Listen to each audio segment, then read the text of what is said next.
So I know you like to be inspired by some sort of almost divine inspiration when you're looking for beverages for our tasting show that we do Thursday evenings here on Twitch. That's right. And because you had another thing completely planned out, or at least that was what you wanted to try.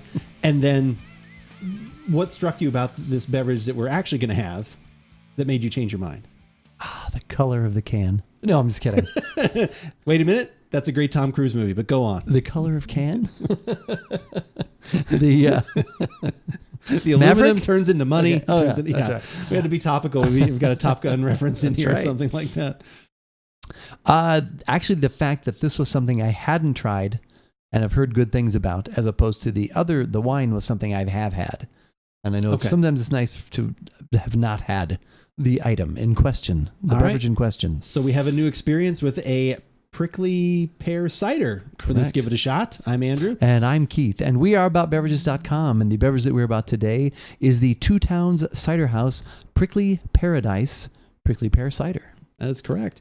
I love a good little wordplay here. Prickly Pearadise, like they were able to. Pearadise. That like is what kind of won me over. But we've been enjoying ciders a lot lately. This one's 5.3 ABV, which kind of seems to be the average range for most ciders. Like usually they don't get too crazy.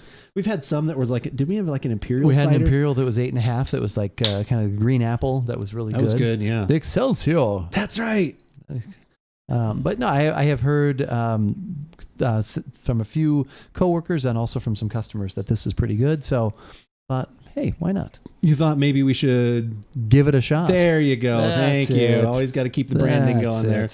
But yeah, no, I've been ciders are one of those things I kind of not forget about. Like I forget that ciders exist, but it's like I don't actively seek them out. But every time I have them, I'm like, "Ooh, that's good. I should have some of these around." And maybe this one will be the inspiration to go find some, especially with this beautiful color. It's a nice color. This is the color of a prickly pear, and also the Southwest tie-in is kind of what got me too. Obviously, because they're based in Oregon, but yeah, this is made with apples and actual prickly pear fruit. Yeah, so like, and that is also usually the nice thing is that most of these ciders that we have dealt with are all, like I said, natural products. It's not like they're adding weird flavoring or color. Like this is the actual natural. I don't think they're organic in any way, but that doesn't matter.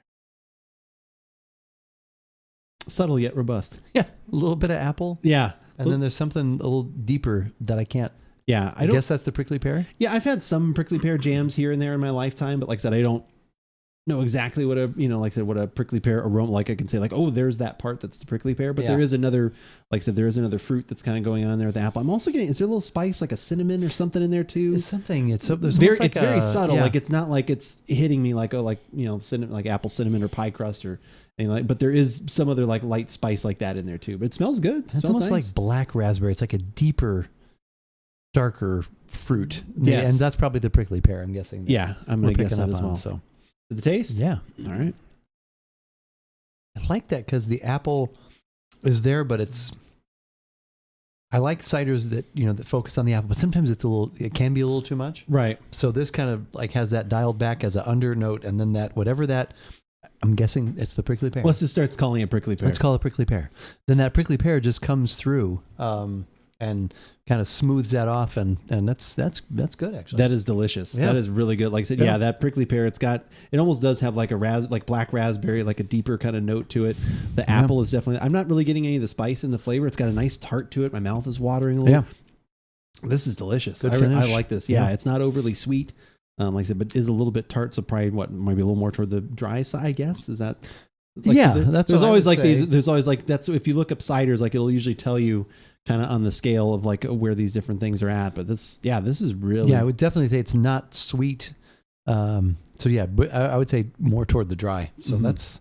Yeah, I know. I kept saying whatever that fruit is. I guess it is prickly pear. I wasn't expecting that to be as noticeable. I guess I was thinking it was probably going to be subtler, but it actually really does affect that taste. That's good. I would agree. It is also, it's very noticeable.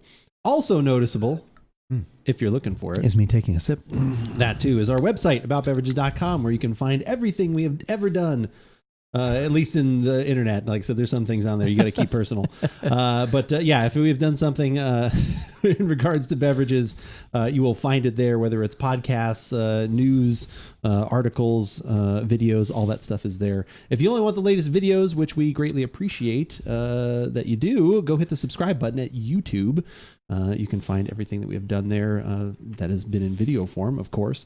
And like again, if you hit the subscribe button, you will be notified when new things are dropping, which is always kind of cool. Usually a couple times a week whenever we are podcasting, like the archive of the show will be up there in a few days, as well as some other podcasts. So go check that out. If you only want audio in podcast land, then the best thing to do is go to Google Podcasts, Spotify, iTunes.